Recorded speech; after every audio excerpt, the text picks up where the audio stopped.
This holiday season, surprise everyone on your list with the best gifts. Tickets to see their favorite artists live. Choose from thousands of concerts and comedy shows, including Mariah Carey, Mary J. Blige, Matt Matthews, Metallica, Thomas Rhett, Trans-Siberian Orchestra, Sarah Silverman, and so many more. Share a memory together or give a gift they'll never forget. Find the most exciting gift for every fan at livenation.com/gifts. That's livenation.com/gifts. Visit Avery.com, AVARY, for the most up-to-date news and information on Team Avery. Avery, Avery, Avery, Avery, Avery, Avery, Avery, Avery, This is The Gala Show. I'm your reporter on the beat, Gala Avery. On this episode, you may know my guest as the #1 horror tape guy in Los Angeles, the film programmer at Be Kind Video in Burbank, or the manager of the Video Archive Cinema Club, the micro cinema held within the Vista Theater. But here on The Gala Show, I simply know him as the #1 Rainforest Cafe fan, Matt Landsman, aka Matt's Mortuary. Hey, Matt. Hi, Gala. How are you? Good. When are we going to the Rainforest Cafe? Whenever we can charter a party bus for all of our friends to go down to Ontario, California, and eat incredibly mediocre food. I don't think I can eat anything inside there. of a mall. I literally checked the menu when we were talking about this. I literally don't think I can eat a single thing there. Well, you can still appreciate Cha Cha the Frog and Cha-Cha maybe the get like Frog. a cool shirt or I something. want to have like Cha Cha the Frog versus Crazy Frog, Oh, yeah. like in the octagon. I think Crazy Frog would win. He has like manic energy. Yeah, he does. Scary eyes. Yeah. Yeah. For sure. So before I bring up the topic for today, I have a question for you. It's actually kind of like a two-part question because I'm really interested in people's movie theater experiences. But my first question, Matt, is what was the horror movie that you saw that made you really fall in love with the genre? That's an interesting question. I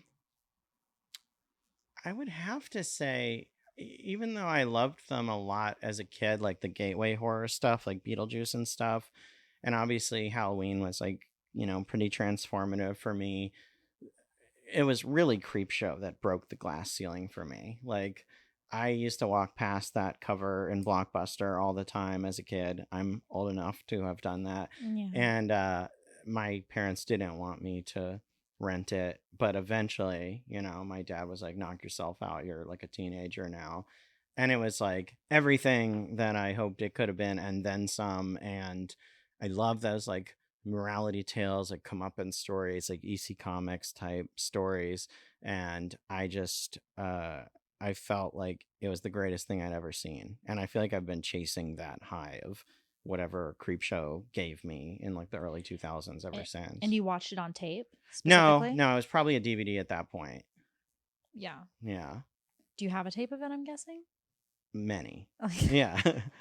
I wish everyone could have seen the look that Matt just gave me right now. It was like, do you actually know me or not? Because yeah, I have many, not just one Gala. But what about theater experiences or just viewing experiences in general? Because I have my scariest viewing experience, which is Prince of Darkness. I literally can't ever watch that movie ever again. I'm too scared to, because it was such a terrifying experience. But it's also probably one of my favorite ones I've had. And because of that, I just don't really want to, try to replicate it. It is what it is. And it was so fantastic. So do you have like a favorite horror movie viewing experience?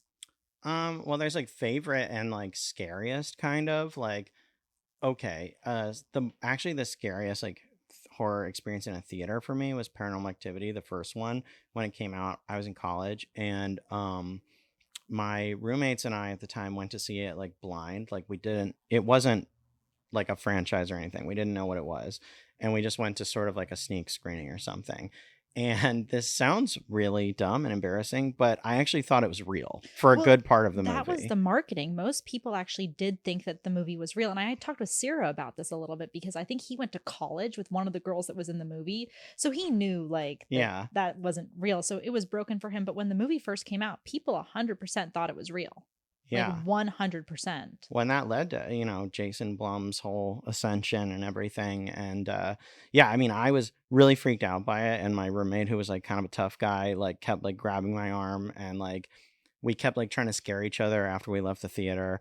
And I remember like locking myself in our like shared bathroom in our dorm afterwards because I didn't want to like get got. But then I was like really afraid to come out of the bathroom because I knew he was like waiting to jump scare me. And I ended up staying in the bathroom for like an hour trying to not get scared.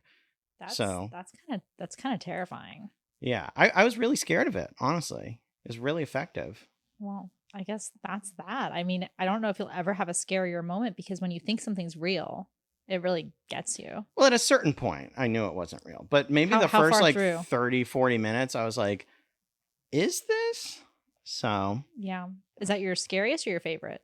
that's probably scariest in a theater.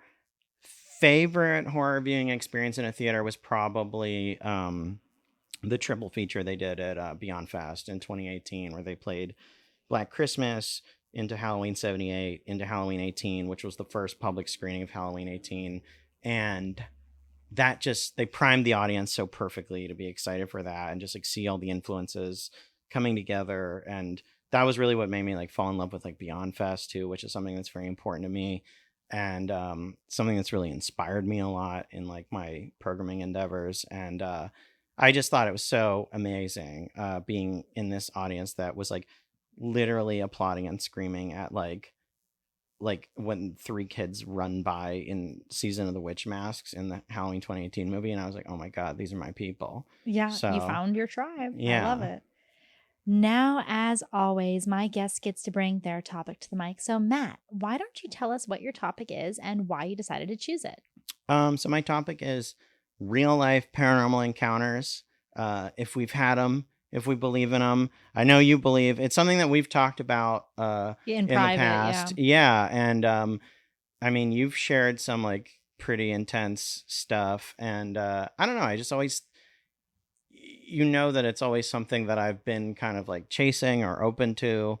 And I've only had like very minor experiences, I would say, but I still find the subject really interesting. But before we get into the topic, it's time for a commercial break.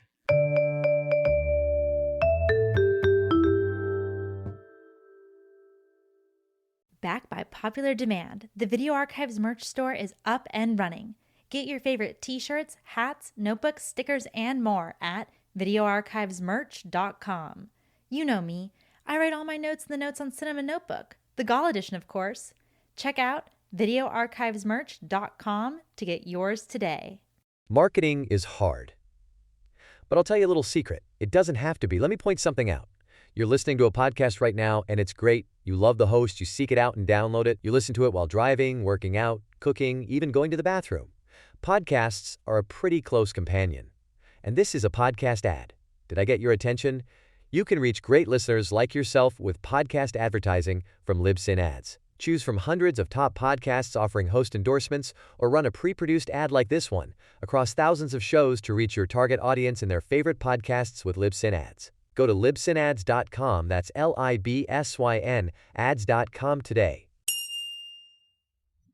In the dry states of the Southwest, there's a group that's been denied a basic human right. In the Navajo Nation today, a third of our households don't have running water. But that's not something they chose for themselves. Can the Navajo people reclaim their right to water and contend with the government's legacy of control and neglect? Our water, our future, our water, our future. That's in the next season of Reclaimed, the lifeblood of Navajo Nation. Listen now wherever you get your podcasts.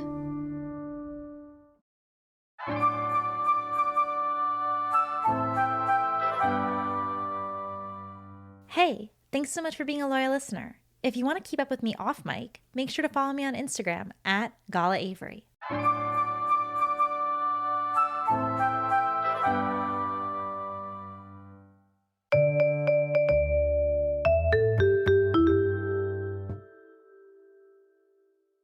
And we're back. So you heard it here. We are going to be talking about real life paranormal experiences. I have 30 minutes on the clock and our time starts now. So Matt, since we last talked, have you had a paranormal experience? I had an interesting thing happen since we last talked, which was and I'm trying to describe this properly. I had the experience of having seen a ghost and what that would feel like in a dream. And I woke up screaming from that dream. So in the dream, you saw the ghost and you felt it. In a dream, I saw a ghost and it shook me to my core. And I felt so implicitly, immediately from that feeling in the dream that I like understood what that feels like So to actually see one. Was the dream like sleep paralysis? Because I was talking with someone, I've mentioned this on the Thomas Jane episode. I'm not sure if this comes out before or after, but I have had my own personal haunting. Matt knows it in great detail because I've spoken with him about it because he likes paranormal activity stuff. And so it's like, why not share it? And it was a very, very intense experience for me. And it really shaped me into an adult. And, but I was telling someone after I saw, Long Legs. After I saw Right. Long Legs, I told them, oh, I had a doll. Mm-hmm. And during my haunting, my dad went and checked on the doll and made sure that the box was locked and that the doll wasn't coming out. Like he actually went and made sure. And I was telling them that, and I was like, "Oh yeah, it happened during my haunting." And they're like, "You're haunting," and so I had to recount them the entire story over again.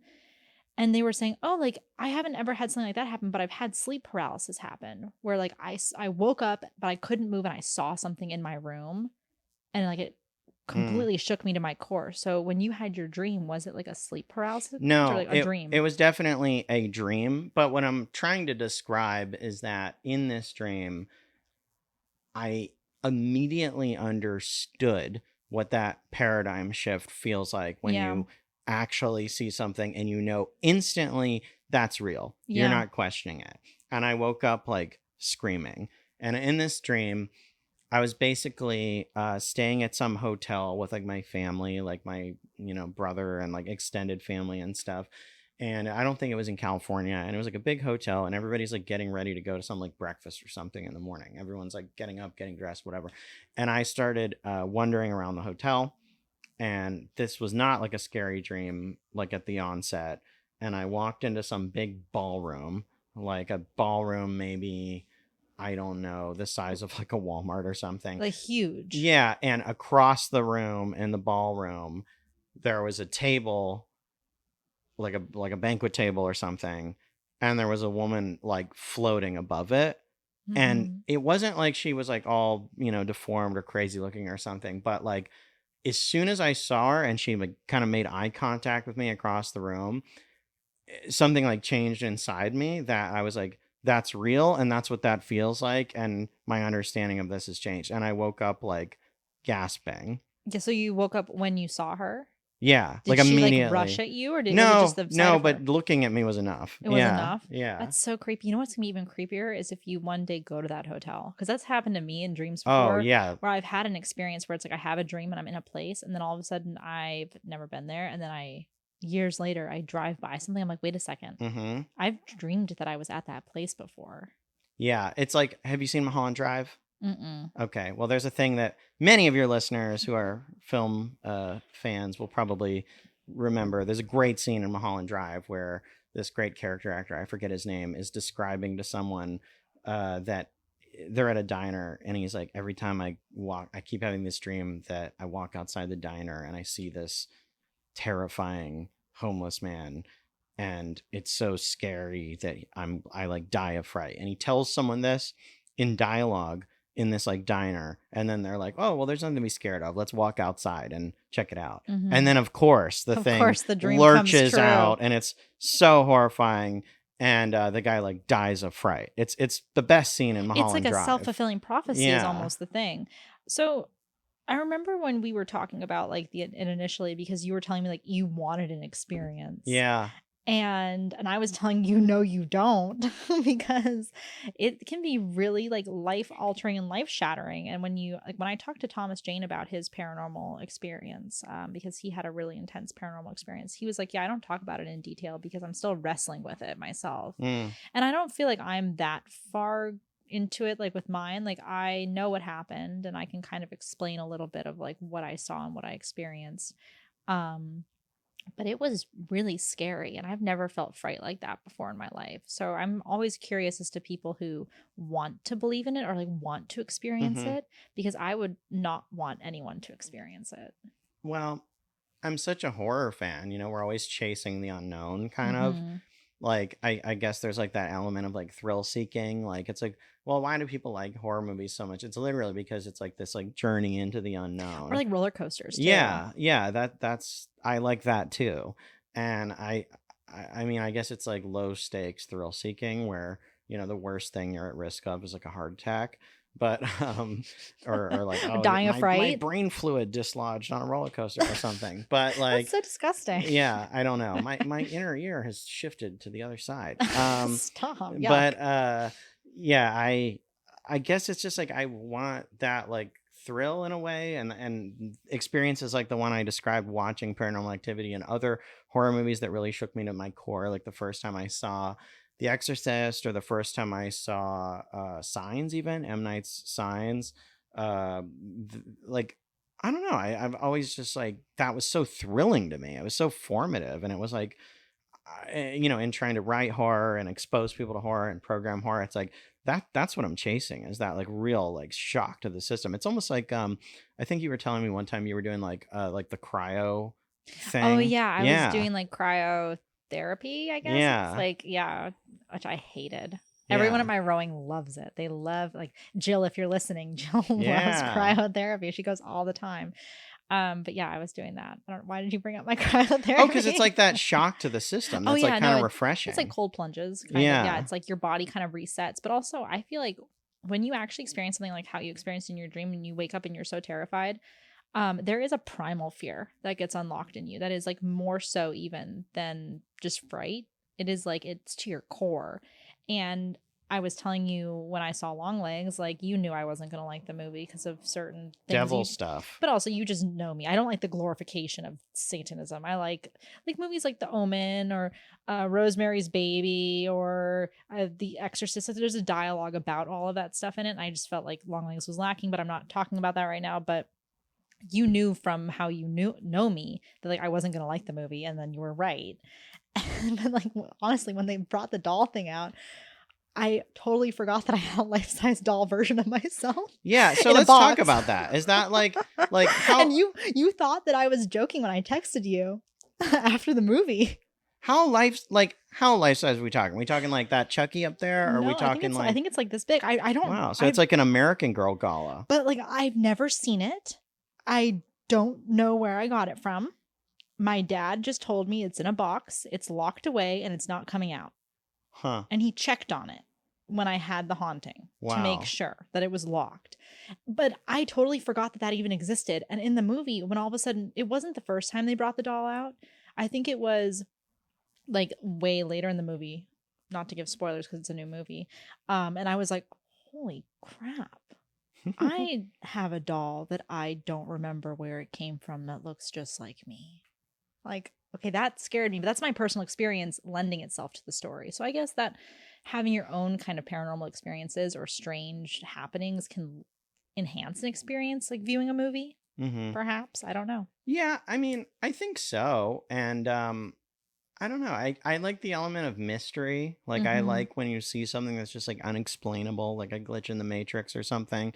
I always find that just... God, I have those all the time. Yeah. The other day I was on the freeway, and on the on-ramp, 4 Lexuses got on, but they weren't all the same, but it was like every other one was the same. Like, it had been accidentally duplicated in the Matrix. I always like think of like the patterns and stuff. Sometimes God phones it in. Just like, nobody will notice, and then somebody does. Nobody will notice those 4 Lexi like coming up the freeway in perfect sync. And I thought they were like a fleet, but then they all dispersed. Huh. And I was like, that is so weird and random. Yeah. That's just how the world is.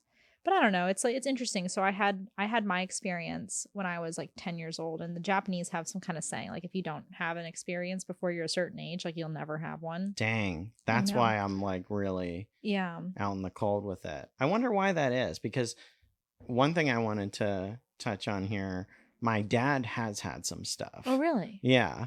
And like ghost or alien or yeah. Well, the funny thing is, so my dad is like very no bullshit. Like he's a doctor, he's right?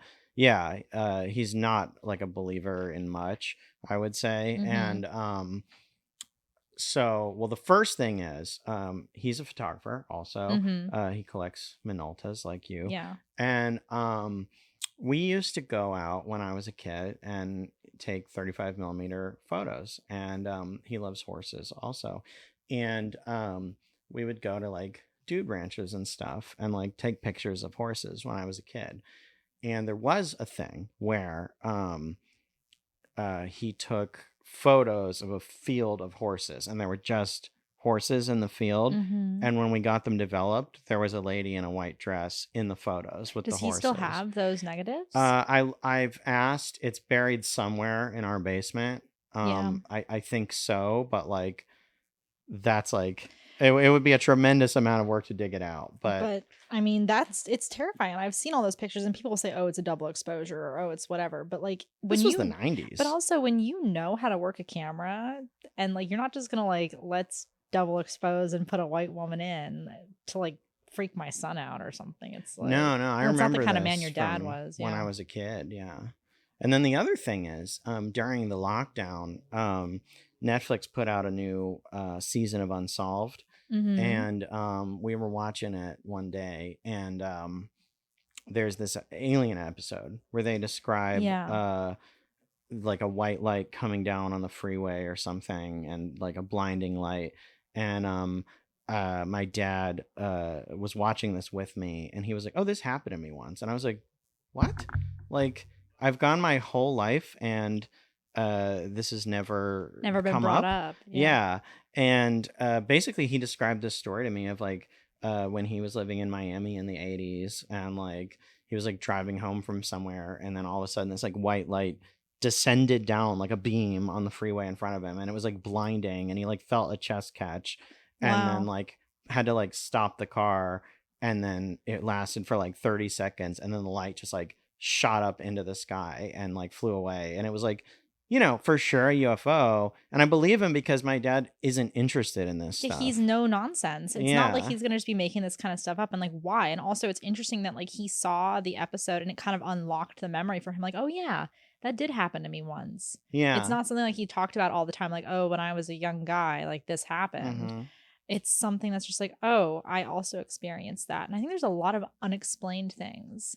Yeah. Just in the world that people experience and go through. And then when you start finding out that I don't like the term like, oh, the experiences aren't unique, because there is like a whole trend kind of online right now. It's like, oh, everyone's experiences are the same. And it's like, no, we do as human beings kind of draw together to collective experiences. Like when you read something and you feel like, oh my God, I've been through that too. Or like when you see an episode of something, you're like, oh my God, I've also had a very similar experience. It's just kind of finding the truth of things. Yeah, that's why Reddit's the cheapest doctor. Yeah. You're just always looking for, does anybody else have this? Yeah, I mean, I've seen a UFO. I have. Oh, really? Where? Yeah, in Studio City, actually. Really? Yeah, like a year and a half ago. I actually have the footage on my phone. Oh my God, I want to see. Yeah, it was like this helical, like orb-like thing that was crazy. Going diagonally through the sky. And at first I thought it was balloons, but the number of the orbs kept changing. And it went from like 4 orbs to like 7. And it was like twisting in this like helical pattern. That's wild. So you believe? In aliens, yes, for sure.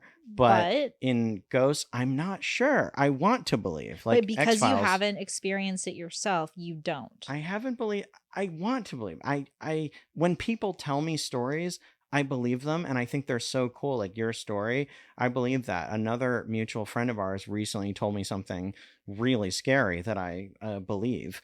But I have yet to like see something that I was like, that is 100% real. I've detected energies. Like I was staying at the Mission Inn, you know that in Riverside. That is it haunted? Yeah, supposedly it's like as haunted as like, you know, like The Shining or Disney Haunted Mansion or something. Like I was expecting to go in there and see like, you know, flying candelabras or whatever, you know, expanding hallways. But it wasn't like that. But there's all these like different rooms in the Mission Inn that are supposed to be like haunted there, and I was exploring the hallways late at night, and there was like this little corridor that went up a little set of like 3-4 stairs at the end of a hallway, and there was a door that was supposed to be like some creepy lady's, I don't know, some witch or something's room. And as soon as I got close to it, I was like, no, I don't know how to explain it. It wasn't You just like feel it. It wasn't like there was a voice in my head, No, but I it's was a primal like, it's primal Yeah. fear. You feel it. So it's interesting. So I've told Matt off mic about my haunting, which is too long. I'm not going to go into. But when I was 10, my parents moved into a house, and I experienced a very intense haunting where I heard footsteps, I slept walk, blah blah blah blah blah. But I've had other experiences, and it's funny because they stopped for a while.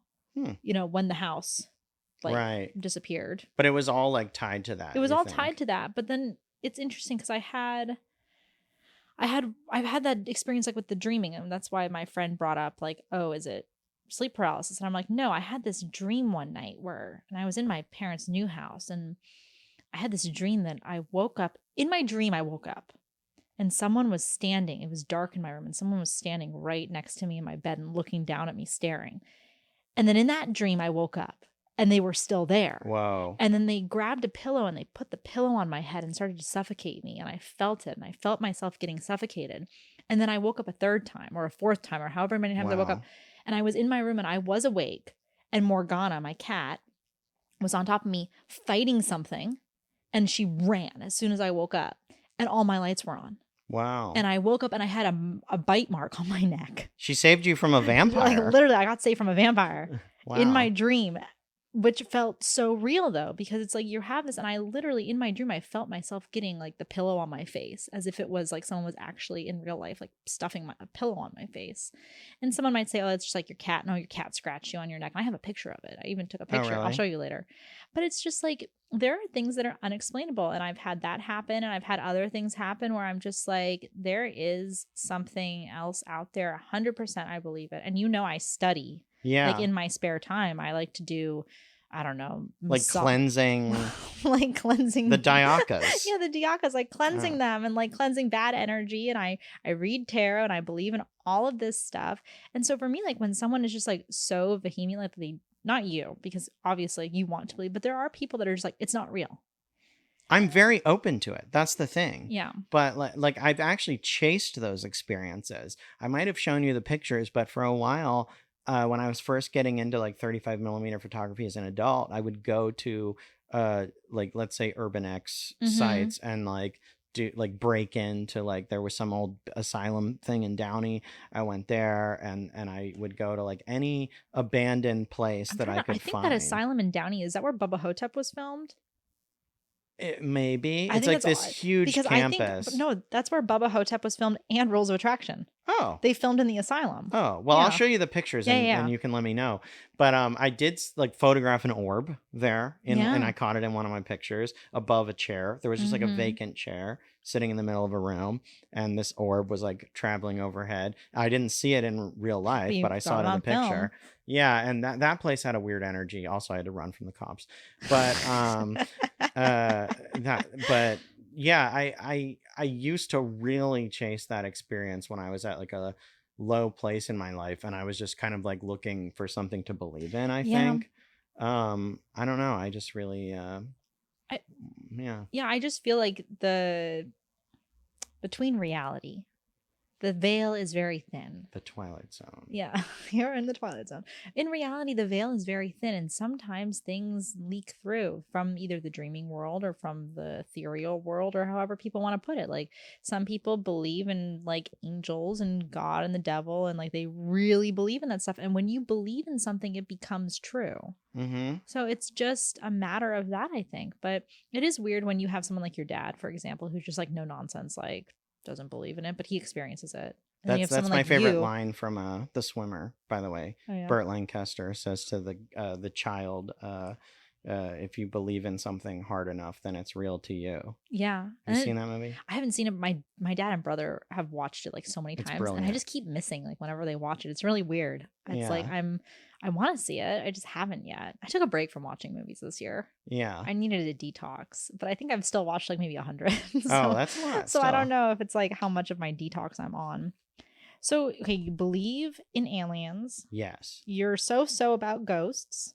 Yeah. Because you haven't had, but how bad of an experience do you have to believe in it? If you've had like these orbs. If that hotel one happened in real life, I'd be satisfied. You mean your dream? Yeah. Yeah. Yeah, that I think would be like, I'm good. Oh, I just remembered the hotel one reminded me, I had another haunting experience when I was in Paris. Oh, really? Yeah, with my dad, and my dad experienced it too. And we were living in like a house, and I read a creepypasta called The Rake. And it scared the crap out of me. What was that one about? It's like about like a figure appears at the end of your bed and like pulls you. I don't know, to be honest, but like my dad joked with me about like, oh, the rake. And then my dad apparently woke up in the middle of the night, like, and he was in the room below me, and he saw a woman standing in the corner, and he could not move, and he just watched. And then when the room turned to daylight, she faded away. Oh. And then I wasn't in the house yet, and then when I was in the house with him, I got like a really bad night terror that night. And this is after my initial one. I had a really bad night terror. And was so this like during Lucky Day? No, this was I was probably in 10th or 11th grade at this point. So like 2011-ish, 2010. And I went downstairs to go and like be in the room with him. And all night I thought something was at the end of my bed trying to grab me. Like literally. And I'm not sure if it's because I had read The Rake or if because something was there, but my dad had this dream about a woman and her son, and he woke up and he called my godfather for some reason in New York and was like, I have to warn you about the woman and her son. And my godfather's like, what are you talking about? He's like, I don't know. I just had this dream about a woman and her son. I have to warn you. Turned out my godfather was selling his house and was just about to sell it to a woman and her son. And so he stopped the sale. He was like, there's some kind of weird omen happening. And of course, the house we were living in Paris was like, it was the ground floor in Paris. A lot of weird stuff happened there during World War II. Yeah, of like course. It was a stable. So like, you know what happened there, but it's just, you have these places that hold all this energy and it's creepy. But yeah, after that experience, though, that dream that I had where like the person was like staring at me, I haven't had one in a really long time. Except when we went to go see Saw together. Oh, yeah. And my front door was unlocked when I got home. Oh, yeah. And I called you because I was scared. Yeah, you thought Jigsaw had set a trap for you. I in wish there. that Jigsaw, he wasn't in that movie enough. So why is it that like certain families, certain tribes seem to attract this? Like it sounds like you and your dad have experienced like several things. Yeah. And growing up, my dad also experienced stuff too. Yeah, but my family, like, not really. Like there's a couple things that I pointed out, but they aren't intense. They're few and far between. And well, I wonder though, because it's like, for example, I feel like my dad and I are very open. Obviously, I know you're open too, but I feel like my dad and I are very open to it. And maybe it's just like the places we are. I don't know, because like my dad has had experiences in old houses up in San Francisco and stuff like that, or I really don't know. I don't know why they choose to show themselves to some people and why they choose to not to others. And sometimes they also say like it's not a place that's haunted, but it's a person. So it's like I grappled with that for a long time, thinking that I was personally haunted. It really scared me. Yeah, I mean that's like a concept that I'm kind of fascinated with, like that I find very chilling, like the concept of a hitchhiker. And by that I mean like a ghost that latches onto you and goes with you wherever you go. Yeah, well, what is it? Is it Drag Me to Hell? That movie where like you have to pass the ghost, like the demon, on from person to person. Well, yeah, that's like a curse. Like It Follows deals with that too. A great example of like a hitchhiker movie is The Night House from a couple years ago. It's really good, and Rebecca Hall is really good in it. And she basically plays this. I'm gonna spoil an element of it, but basically she plays this grief-stricken woman whose husband recently committed suicide, and it's kind of revealed that there's been a ghost that's been following her whole life from a near-death experience that she had. she felt that when she like died, there was nothing. Like, you know, she had one of those Yeah. like car accident, like dead for 5 minutes type of things. And people asked her afterwards, like, "Oh, what was what'd you was there? see? Did you see, you know, God or whatever?" And she was like, "There was nothing. There was nothing." But ultimately, it's like you thought there was nothing, but something in the void was looking back, and it attached Yeah. itself to you, and now it's a hitchhiker. It's really kind of like that idea is scary because like after I experienced it, I'm only like 10 or 11.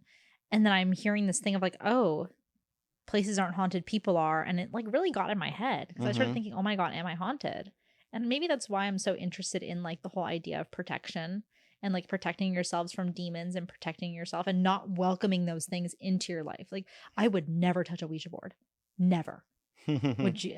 Was it like Captain Howdy or whatever? I would and have. My mouse pad is actually a Ouija Oh my board at God. home. Oh my God. Matt. But well, they made a Halloween 3 one. But I don't know. I don't think that that's a serious risk. But this brings us to what I refer to as like knocking on the door. I think I've used that term with you before. Yeah. And I do think, even though, you know, I'm a skeptic or someone that's like chasing an experience, I really believe if you knock on the door like hard, it'll like blow open. Oh yeah, if you knock on the door enough, someone's going to answer eventually. And the thing is, you don't know who's going to answer. And I think that's also why I like that Talk to Me movie. I don't know if you and I have talked about that yet, like just together in general.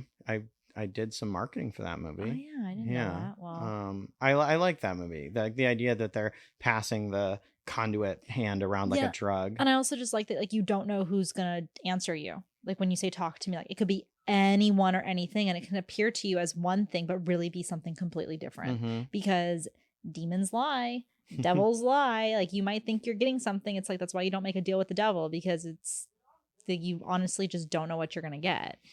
Yeah, I mean that's like a trope in a lot of horror and stuff. Any like seance scene, people like they're like knocking or whatever, and like saying like that they're like trying to like summon something like their son or their dead Mhm. mother or something, and then something else Is comes coming, through. That yeah. happens in Hereditary, which is like terrific, by the way. Mhm. Modern masterpiece in my opinion, Yeah. and also one of the movies that scared me the most.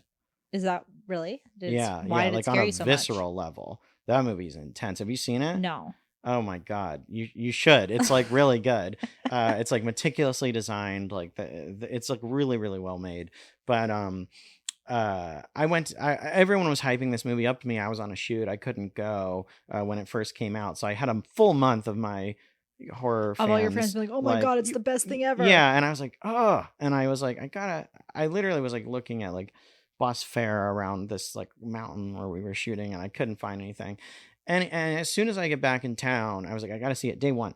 And I went by myself to the 11 p.m. showing at the Burbank AMC. And I was like one of the only people in the audience at that point because it'd been out for a month.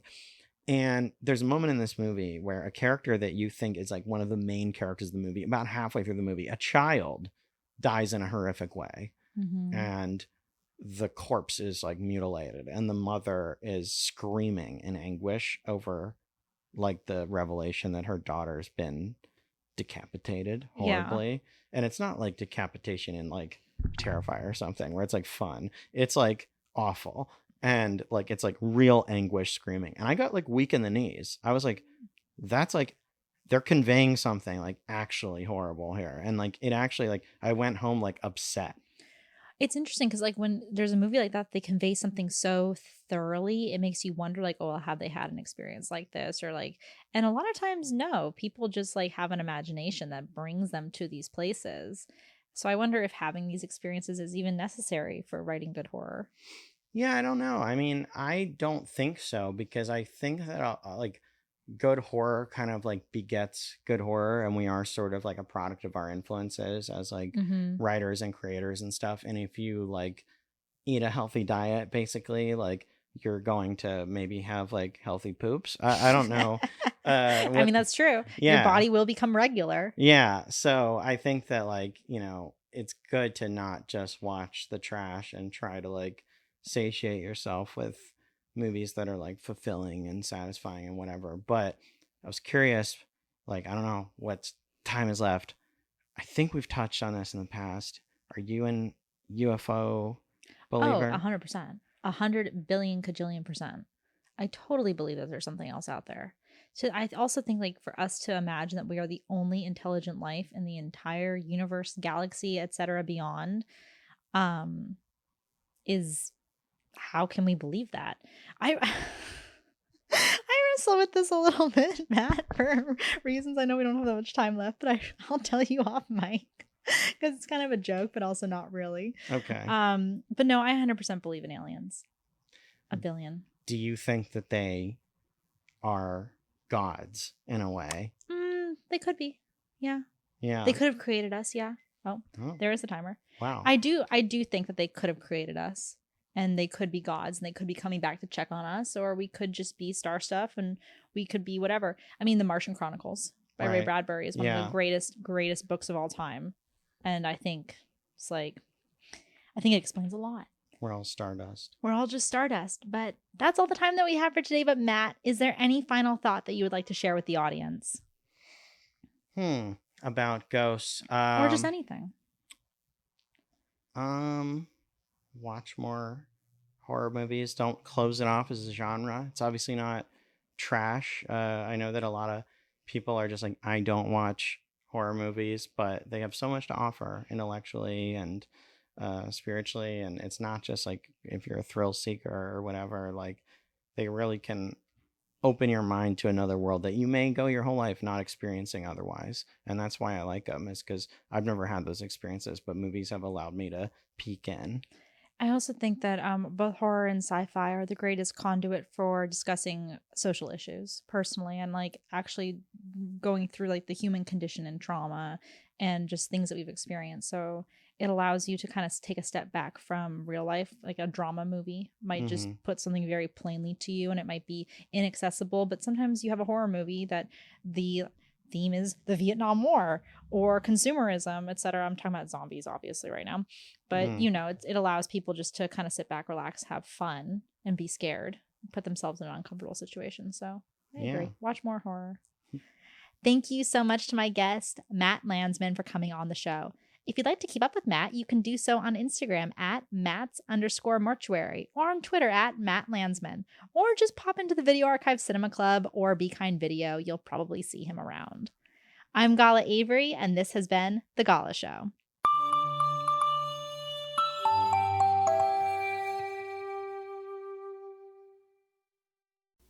The Gala Show is brought to you by Avery.com. This episode was executive produced by Roger Avery and produced by Gala Avery. Music composed by Andy Milburn. Additional sound mixing by Eric Clapp. As always, I'm your host, Gala Avery. Copyright 2024, all rights reserved.